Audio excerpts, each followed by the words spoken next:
The Bishop of Leeds said it is very early days and we will have to wait and see if the Duke of Cambridge's devastating televised statement stands up to scrutiny. His comments come after the Duke of Cambridge last week heavily criticised the BBC for its failings in the handling of his mother Princess Diana's 1995 Panorama interview following the release of the findings of an inquiry by Lord Dyson. The Right Reverend Nick Baines said, "He lost his mother in those circumstances. He's got this rift with his brother. I think it is understandable he would make a fairly devastating statement. Whether it will stand the test and scrutiny of time is for others to discuss. It's very early days. We will have to wait and see whether it stands up to scrutiny." Speaking during an interview with former BBC executive Roger Bolton for the Religion Media Centre think tank, Mr. Baines also questioned Diana's brother Earl Spencer's insistence that he draws a line between the interview and his sister's death in a 1997 Paris car crash.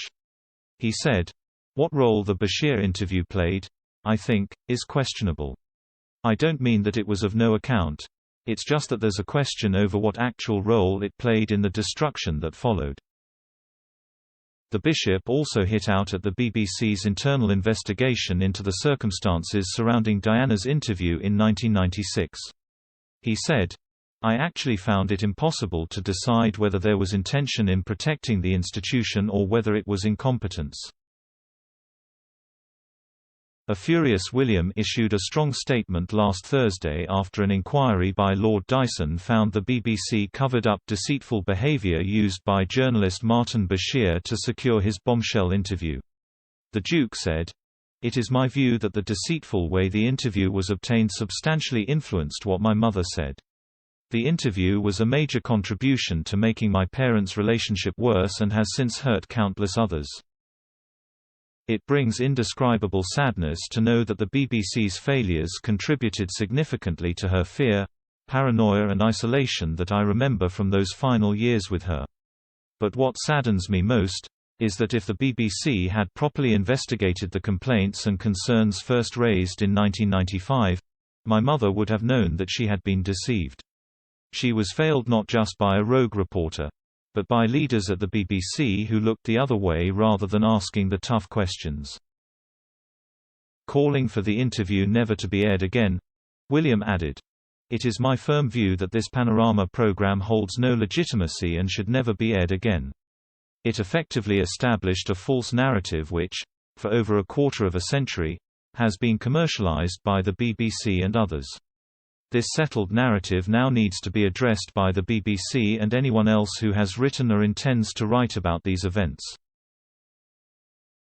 In an era of fake news, public service broadcasting and a free press have never been more important. These failings, identified by investigative journalists, not only let my mother down, and my family down, they let the public down too. An inquiry by Lord Dyson found the corporation covered up Mr. Bashir's deceit and fell short of high standards of integrity and transparency. The journalist was in serious breach of the BBC's producer guidelines when he faked bank statements and showed them to Earl Spencer to gain access to his sister, the report said. The BBC has sent the royals, including William and Prince Harry, grovelling letters of apology. And Mr. Bashir has said sorry to the brothers, but insisted he never wanted to harm Diana and does not believe he did. He told the Sunday Times, "I never wanted to harm Diana in any way and I don't believe we did. Everything we did in terms of the interview was as she wanted. From when she wanted to alert the palace, to when it was broadcast, to its contents. My family and I loved her.